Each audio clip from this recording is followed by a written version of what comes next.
October 25వ తారీఖు పవిత్రమైన కార్తీక మాసంలో శ్రీమతి లతాదత్త గారి ఆధ్వర్యంలో గానగాపురం యాత్ర. వివరాల కొరకు సంప్రదించండి. నమస్కారం, సుమన్ టీవీకి స్వాగతం. నేను మానస. ఈ రోజు మనతో పాటు ఉన్నారు ప్రముఖ ఆధ్యాత్మికవేత్త ప్రొఫెసర్ డాక్టర్ ముల్లపూడి సత్యనారాయణ మూర్తి గారు. వారితో మాట్లాడదాం. గురుగారు నమస్కారం అండి. నమస్కారం మానస. గురుగారు, ధనత్రయోదశి వచ్చేస్తోంది. ఇంకా దీపావళి సందర్భంగా దీపావళికి ముందొచ్చే ధనత్రయోదశి అంటే అందరికీ చాలా చాలా ప్రత్యేకం, ముఖ్యంగా మహిళలు. ఈ రోజున బంగారం ఖచ్చితంగా కొనాలి, కనీసం ఒక అరగ్రామన్న బంగారం, కొత్త బంగారం ఇంటికి తెచ్చుకోవాలి అనుకుని చాలా ఇయర్స్ నుంచి ఇది ఒక సెంటిమెంట్ గా కొనసాగుతూ ఉంది. మరి ఇప్పుడు చూస్తే బంగారం రేటు చాలా పెరిగిపోయింది, 1,20,000 దాటేస్తుంది. కాబట్టి ఈ సందర్భంలో అసలు ఈ సంవత్సరంలో బంగారం కొనొచ్చా, అసలు బంగారం రేటు ఇంతలా పెరిగిపోతూ ఉన్నాయి, ఈ సందర్భంలో కొంటే మంచిదేనా అనేది నా డౌట్. అలాగే ఇప్పుడు బంగారం కొనలేని వాళ్ళు కూడా ఉంటారు, ఎందుకంటే రేట్ ఎక్కువగా పెరిగిపోయింది కాబట్టి. బంగారం కొనలేని పక్షంలో ధనత్రయోదశి రోజు ఇంకేం కొనొచ్చు, ఇంకా ఏం చేయొచ్చు అంటారు? మనకి ధనత్రయోదశి అంటే మీరు అన్నట్టుగా మహిళలకు చాలా ఇష్టమైన పండుగ. ఎందుకు పండగ ప్రాముఖ్యత సంగతి తర్వాత ముందు బంగారం వస్తుంది. ఒక అరగ్రామ్ బంగారం కొనేవారు ఇదివరకు రోజుల్లో. ఇప్పుడు బంగారం ధర పెరిగిపోతుంది అని చెప్పేసి పబ్లిసిటీలు ఎక్కువైపోవడం వల్ల మినిమం అరకిలో కొనేస్తున్నారమ్మా చాలా మంది. డబ్బులు చాలా ఈజీ అయిపోయింది ఇప్పుడు అంతా. సో పోన్లే, కొంటే కొన్నారు. ఇప్పుడు బంగారం రేటు అసలు పెరుగుతుందా పెరగదా అనేటటువంటి దాన్ని, ఇన్వెస్ట్మెంట్లకు బాగుంటుందా బాలేదా అన్నది ఇప్పుడు ట్రెండింగ్ అనమాట. ఖచ్చితంగా పెరుగుతుంది. ఎలా, ఎన్ని సంవత్సరాల హవా ఉంటుంది, ఏదైనా 4 or 5 years అలా. సో ఇక్కడ మనకి బంగారము శని మీనరాశిలో ఉన్నాడు. ఇప్పుడు అక్టోబర్ 18 నుంచి చూసుకోండి కావలిస్తే, అక్టోబర్ 18 నుంచి డిసెంబర్ 5 లోపల మళ్ళీ రేటు పెరుగుతుంది. ఇప్పుడు కొనే వాళ్ళకి అందరూ కూడా అది ఇంకా ఎందువలన గురుడు కర్కాటక రాశిలోకి వస్తున్నాడు, స్ట్రాంగ్ అవుతున్నాడు. సో బంగారం కొనే వాళ్ళకి ఇది ఒక శుభవార్త. అంటే ఇంకా పెరుగుతుంది అంటారు ఫ్యూచర్ లో. 1,50,000 అవుతుంది, అందులో డౌట్ లేదు. ఇప్పుడు ప్రెసెంట్ మార్కెట్ 1,20,000 అంటున్నారు కదా, అది 1,50,000 అవుతుంది. ఎక్కడా ప్రజలు కాంప్రమైజ్ అవడం లేదు, పెరిగినా తీసుకుంటూ ఉన్నారు, కొంటూ ఉన్నారు ఇన్వెస్ట్మెంట్ గా. మళ్ళీ కృష్ణదేవరాయల కాలం వచ్చేస్తుంది. చక్కగా కృష్ణదేవరాయల కాలంలో మనం మణులు, బంగారము ఇవన్నీ కూడా వేసుకొని అమ్మేవారు, మార్కెట్ లో అమ్మేవాళ్ళంట, కూరగాయలు అమ్మినట్టుగా అమ్మేవాళ్ళని విన్నాను. వస్తు మార్పిడి అంటే మనం వచ్చిన తర్వాత మన దగ్గర ఉన్నటువంటి వస్తువు అవతల వాళ్ళకి ఇచ్చి బంగారం ఇచ్చేస్తాం. 1 కిలో బంగారం ఇచ్చేస్తాం, ఇచ్చేసి 1 కిలో కందిపప్పు తీసుకునేవాళ్ళం పూర్వంలో. అలా వచ్చింది అది. అలా వచ్చి తర్వాత డబ్బుల విలువ అలా అలా అలా మారుతూ వచ్చింది. కాబట్టి మళ్ళీ ఇది బంగారము ఇప్పుడు మనకి గని కూడా పడింది, మైన్స్ అంటున్నారు కొత్తగా గనులు కూడా బయటపడుతున్నాయి. సో ఈ గని పడినప్పుడు, ఈ గనులు పడినప్పుడు ఏమవుతుందంటే ప్రాసెస్ ఉంటుంది. అదన్నీ బంగారం ఎప్పుడు కూడా ఎలా ఉంటుందంటే 24 క్యారెట్స్ 22 క్యారెట్స్ అంటారు, గమనించావా? అది 24 క్యారెట్స్ ప్యూర్ గోల్డ్ అంటారు. అంటే గోల్డ్ ఎప్పుడు ఇంప్యూరే. అది మనం తవ్వినప్పుడు రకరకాలుగా first layer, second layer, third layer అని ఉంటుంది. ఆ లేయర్స్ లో వచ్చినప్పుడు ఏమవుతుందంటే కొంచెం ఇంప్యూరిటీస్ ఎక్కువ ఉన్నప్పుడు ఆ డిస్టిలేషన్ ప్రాసెస్ అంతా జరగాలి కాబట్టి దానికోసం అని చెప్పేసి కాస్ట్లీది వచ్చినప్పుడు ఈ 24 క్యారెట్స్ బంగారం అంటారు. అండ్ బంగారం మీద పడుకునే వాళ్ళు ఉన్నారు తెలుసా? యా, అప్పుడు కోలార్ గోల్డ్ మైన్స్ కర్ణాటక ఊరు ఉంది కదా, ఆ ఊరు నాకు ఒకళ్ళు ఫోన్ చేశారు. ఒక ఆవిడ పెద్దగా చదువుకులే, 5వ క్లాసే. గురువుగారండి మేము బంగారం మీద పడుకుంటామండి అంది. అమ్మ బంగారం మీద పడుకుంటావా? నా దగ్గర డబ్బులు లేకపోయినా గురువుగారు మా కింద బంగారం గని ఉంది, మేము మా ఇళ్ళన్నీ దాని మీద కట్టుకున్నాం. వాస్తవం ఆ అమ్మాయి చెప్పింది. ఇప్పుడు కోలార్ గోల్డ్ మైన్స్ అవన్నీ కూడా క్రింద గోల్డ్ డిపాజిట్స్ ఉంటాయి, పైన ఇల్లు కట్టుకుంటారు, దాని కింద బంగారం మీద పడుకుంటారు, అంత గర్వంగా చెప్పింది. అదే కృష్ణదేవరాయల కాలం మళ్ళీ మనకు రాబోతుంది.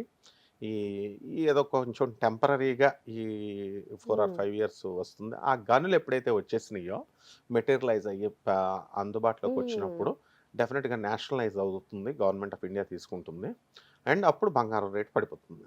అదే పోతులూరి వీరబ్రహ్మేంద్ర స్వాములు వారు చెప్పారు. ఏమన్నారు? బంగారము విలువ తగ్గిపోతుంది, వెండి, రజతము, తర్వాత ఇది కాపర్ అండ్ బ్రాస్, ఇత్తడి, ఇవి పెరుగుతాయి. బ్రాస్, బ్రాంజ్, కాపర్, వెండి. ఇప్పుడు ఆల్రెడీ సిల్వర్ సెకండ్ రేస్ లో ఉంది. కాబట్టి ఎవరైతే ఈ ధనత్రయోదశి రోజున బంగారం కొనలేకపోతారో ఉమ్, ఆల్టర్నేటివ్ మీరు అడుగుతున్నారు కదా, ఆల్టర్నేటివ్ ఎప్పుడో కనిపెట్టేశారు సినిమా హీరోయిన్లు మనకి బాంబేలో ప్లాటినం. ఉమ్, సో ప్లాటినం కొంటారు. ఆ platinum it is costlier than gold. అప్పట్లో కాస్ట్లీ ఉండేది, ఇప్పుడు గోల్డ్ ఎక్కువ కాస్ట్ అయిపోయింది దానికన్నా. దా ఇంకొక గర్భ రహస్యం, ఎవరికి తెలియని రహస్యం చెప్తాను. ఉమ్, గోల్డ్ కంటే 100 రెట్లు కాస్ట్లియర్ ఉమ్, ప్లాటినం కంటే 1000 రెట్లు స్ట్రాంగర్ ఉండేటటువంటి ఒక మెటల్ మనకి అందుబాటులో ఉంది, రాయలసీమలోనే పడింది. That is um, called fullerene. FULLERIN, fullerene అని గూగుల్ చేస్తే వస్తుంది. ఉమ్, అది బంగారం కంటే చాలా ఖరీదైంది 100 రెట్లు. అండ్ ఈ యొక్క ఈ దీని మీద ఆ, డబ్బు స్ట్రెంగ్త్లో డైమండ్ లాగా ఉమ్, ప్లాటినం కంటే చాలా గట్టిది. విరిస్తే బంగారం విరిస్తే విరిగిపోద్ది, అవును. ఫుల్లరిన్ విరగదు. అది ఆసరాగా తీసుకొని చాలామంది ఉమ్, మోసగాళ్ళు ఫుల్లరిన్ బేస్తో పాపం అమాయకులు చాలామంది మోసపోయారనమాట. అది తెస్తున్నామని కేవలం మామూలు శుద్ధరాళ్ళలాగా ఉంటాయి అంతే, అవి ఇవే అని చెప్పి ఉమ్, తీసుకొస్తున్నారు. కాబట్టి ఫ్యూచర్లో పోతులూరు వీరబ్రహ్మేంద్ర స్వాములు వారు చెప్పింది చెప్తున్నా. ఉమ్, బంగారం ఎందుకు పడిపోద్ది అన్నారంటే ఇటువంటి మెటల్స్ పైకి వస్తాయి పైకి అని చెప్పడం. ఉమ్, కాబట్టి ఇప్పుడు ప్రజెంట్గా ఇప్పుడు బంగారం కొనుక్కునే వాళ్ళు దర్జాగా కొనుక్కోవచ్చు. ఉమ్, ఇదివరకు ల్యాండ్ల మీద డిపాజిట్ ఇన్వెస్ట్ చేసేవారు, చేసేవాళ్ళు. ఇన్వెస్ట్ చేశారు, అవును. బాగుపడ్డారు. ఉమ్, లారీల లారీల డబ్బమ్మ ఫైనాన్షియల్ సిటీలో అమ్మితే ల్యాండ్స్ ఉమ్, అలా అంత భూమాత అంత ఇచ్చేసింది. వాళ్ళకి. వీళ్ళకి డబ్బు ఏం చేసుకోవాలో తెలియలేదన్నమాట. అట్లాగే ఇప్పుడు ఈ బంగారం మీద ఇన్వెస్ట్ చేసుకునేటటువంటి వాళ్ళకి కూడా ఉమ్, అంతే. అయితే ప్రతిదానికి పాజిటివ్ నెగిటివ్ ఉంటుంది కదా మరి. అవును. రిస్క్ ఫ్యాక్టర్ అని ఇస్తాం కదా. అవును. బంగారం కొనుక్కోండి, కానీ ఉమ్, 2 రిస్క్ ఫ్యాక్టర్స్ ఉన్నాయి. ఉమ్, ఒకటి రాజు గవర్నమెంట్ ఇన్కమ్ ట్యాక్స్ వచ్చి తీసుకెళ్ళిపోద్ది, ఉమ్, లేదా రెండవది దొంగలు వచ్చి తీసుకుపోతారు. ఉమ్, ఇది రిస్క్ ఫ్యాక్టర్స్ కూడా చూసుకోవాలి మరి కొనే ముందు. కాబట్టి ఈ ఈ 2 వదిలేసేయండి. ఉమ్, ఇక ధనత్రయోదశికి వచ్చాం మనం. ధనత్రయోదశి రోజున ఉమ్, శాస్త్రంలో పురాణంలో చెప్పబడి ఉంది ఉమ్, ఏమని, క్షీరాబ్ది తనయి అయినటువంటి ఆ జగన్మాత మహాలక్ష్మి తల్లి పుట్టినరోజు. పుట్టినరోజు ఆ రోజు ధనత్రయోదశి. ఉమ్, క్షీరసాగర మదనం చేస్తుంటే ఉమ్, మరి ఉత్తి అన్ని మహాలక్ష్మి వచ్చేస్తే అందరూ నాకు కావాలంటారు. అవును. ఫస్ట్ విషాం, ఆ ఉమ్, తర్వాత ఈ యొక్క కామవృక్షము, కల్పవృక్షము, ఉమ్, కామధేనువు ఇవన్నీ వచ్చేసినాయి కదా. అవును. వచ్చేసిన తర్వాత లక్ష్మీదేవి నీడ, లక్ష్మీదేవి సోదరి అయినటువంటి జ్యేష్ఠాదేవి కూడా ఈ జ్యేష్ఠాదేవి. రోజు పుట్టింది. ఉమ్, కాబట్టి వీళ్ళిద్దరు పుట్టినరోజుని ఉమ్, మనము ఈ ధనత్రయోదశి అంటాము.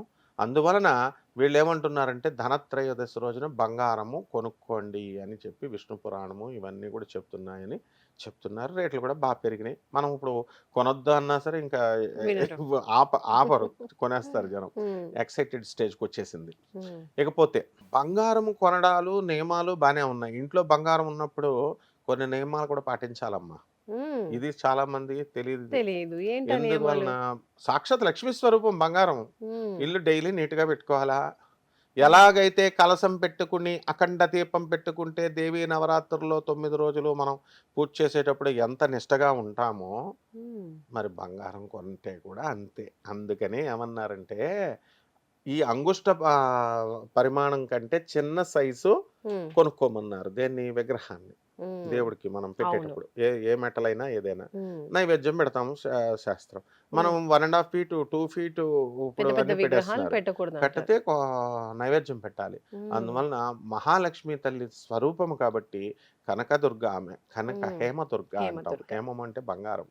కాబట్టి అమ్మవారు ఇంట్లో ఉందనేటటువంటి స్పృహతో ఉంటూ ఆ బంగారాన్ని గౌరవిస్తూ ఆ ఉమ్, మహాలక్ష్మి తల్లిని ఆరాధన చేసుకున్నప్పుడు మనం వీలున్నంత కొరకు, మరీ ఉమ్, కఠినంగా నియమాలు చేయలేం, వీలున్న నియమాలు కనుక వీళ్ళు ధనత్రయోదశి రోజున పాటిస్తే కనుక ఉమ్, తప్పకుండా ఈ ఉమ్, యొక్క బంగారము రేటు పెరగడమే కాదు, బంగారం వల్ల కూడా మోక్షం వస్తుంది. ఉమ్, బంగారం వల్ల హాని కూడా ఉంది. నాగార్జున కొండ, ఉమ్, ఆచార్య నాగార్జునుడు అందరికీ తెలుసు కదా, అవును.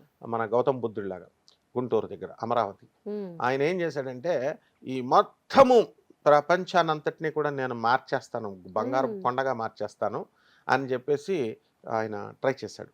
ట్రై చేస్తే నిజంగానే మార్చొచ్చు మనం. ఎలాగా, ఉమ్, పరశువేది ఉంది. ఉమ్, పరశువేది వెళ్ళి ఐరన్ అలా ముట్టుకుంటే అది బంగారం అయిపోతుంది. అదే గురు చరిత్రలో నృసింహ సరస్వతి స్వాముల వారు చిన్నప్పుడు చేశారు. ఉమ్, అతను పిల్లాడికి మాటలు రావడం లేదని తల్లిదండ్రులు బాధపడుతుంటే ఉమ్, ఆ ఇనప ముక్కల్ని అక్కడ పక్కన ఉన్నదాన్ని ఇలా ముట్టుకుంటాడు ఆ అబ్బాయి, బంగారం అయిపోతుంది. వాళ్ళ తండ్రి ఏంటి ఏదో మామూలుగా అయిందని 3, 4 కడ్డీలు ఇచ్చి టెస్ట్ చేస్తారు. ఎంత పట్టుకుంటే అంత బంగారం అయిపోద్ది. ఇదే పరశువేది విద్య. కాబట్టి నాగార్జునుడు అలా బంగారం చేసేసి ప్రజలందరికీ ఇచ్చేస్తానంటే శ్రీ మహావిష్ణువు ఒప్పుకోల. పని బద్ధకస్తులవుతారు. కాబట్టి కష్టపడాలా, ఏ పూటకా పూట తెచ్చుకోవాలా. అంతేగాని అక్యుములేషన్ చేస్తే నేను ఊరుకోను అని చెప్పి శిరస్సు తీసేశాడు. నాగార్జునుడినే ఆచార్య నాగార్జునుడి శిరస్సును లేపేశాడు. రెండవది ఇది మొదటి మనకు తెలిసిన కథ. రెండవ పురాణ కథ శ్రీకృష్ణుడు ఆ సత్యభామ తండ్రి, ఆయన పేరేంటి సత్రాజిత్తు. ఆయన తపస్సు చేస్తే సూర్యభగవానుడికి రోజుకి ఎన్నో బారువులు ఇచ్చేటటువంటి బంగారాన్ని ఇస్తుంటే ఆ మణిని తీసుకుంటే బంగారం ఇచ్చేస్తుంది అది శమంతకమణి. ఆ మణిని నాకు ఇచ్చే అని అడిగాడు పాపం కృష్ణుడు. రాజు దగ్గర ఉంటే నేను అందరికి ఇస్తాను పేదవాళ్ళకి, నీ దగ్గర ఎందుకని. కృష్ణుడు అడగడం వేరు, నాగార్జునుడు అడగడం వేరు. కృష్ణుడు పరమాత్మ కాబట్టి ఆయనకి తెలిసి ఎలా జనాలను ఎలా చేయాలా. నాగార్జునుడు మామూలు జీవి, ఆయన చేయకూడదు. అంటే ఎవరు చేసే డ్యూటీ వాళ్ళు చేయాలి. అందుకని కృష్ణ పరమాత్మకు నింద తెచ్చిందా లేదా, ఇదే బంగారం. అందువలన శ్రీకృష్ణుడే దొంగిలించాడు అని చెప్పేసి ఆయన మీద రావడం. అంటే బంగారం ఉంటే ఇది ఒక ప్రమాదం అన్నమాట. ఇన్వెస్ట్మెంట్ అని జనాలను రెచ్చగొట్టేస్తున్నారు, అందరూ కొనేస్తున్నారు. బట్ బంగారము ఎలా ఉంటుందంటే అసలే జాయింట్ ఫ్యామిలీస్ తక్కువైపోయినాయి. ఈ జాయింట్ ఫ్యామిలీస్ తక్కువైపోయినప్పుడు వచ్చే ప్రాక్టికల్ ప్రాబ్లం చెప్తున్నాను. సింగిల్ ప్రాబ్లం, ఇంట్లో ఎవరు ఉండరు, ఎవరో ఒకళ్ళ ఇంట్లో ఉన్న మనమరాలు తల్లి తల్లి తల్లి అమ్మమ్మ ఉంటారమ్మా. మనమరాలు తల్లి తల్లి తల్లి 3 generations ఉన్నారమ్మా. పాపం అసలే ముసలోళ్ళని పాపం ఎవరు చూడట్లేదు, ఏదో పెట్టుకున్నారనుకోండి. ఈ బంగారం అనేటటువంటిది రెడీమేడ్ డబ్బు కదా, ఎప్పుడు కావాల్సి అప్పుడు తెచ్చుకోవచ్చు. వీళ్ళ విలాసాలకు అలవాటు అయిపోయి బంగారం దొంగిలిచ్చే పిల్లలు చాలా మంది ఉన్నారు, స్టూడెంట్స్. తీసిస్తే ఆ ముసల వాళ్ళ మీదకి వెళ్ళిపోతుంది. దానివల్ల కుటుంబం విచ్ఛిన్నం అవడానికి కూడా, ఆ మనస్పర్ధలు రావడానికి కూడా అవకాశాలు ఉంటాయి. బట్ ఇవన్నీ దృష్టిలో పెట్టుకొని, అలాగే వరలక్ష్మి వ్రతాలు చేసేటప్పుడు వీళ్ళు ఏం చేస్తున్నారంటే బంగారంతో అలంకరించాలని బంగారపు ఆభరణాలు అక్కడ వేసేస్తున్నారు. వాయినాలు ఇస్తున్నామని చెప్పి పిలుస్తున్నారు కదా. పిలుస్తుంటే ఆ వాయినాలు ఇచ్చేటటువంటి వాళ్ళు ఎవరి మీదకైనా రావచ్చు ఆ బంగారం, లేదా పని మనిషి సింపుల్గా ఆమె మీదకైనా రావచ్చు. బంగారంతో ఇది కూడా ఉంది కాబట్టి చాలా జాగ్రత్తగా చేసుకోవాలి. ఇది ధనత్రయోదశిలో మనం బంగారం కొనుక్కోవచ్చు, తప్పేం లేదు. దాన్ని లక్ష్మీదేవి పుట్టినరోజు అమ్మ ఈరోజు, కాబట్టి తప్పకుండా కొనుక్కున్నా మంచిది.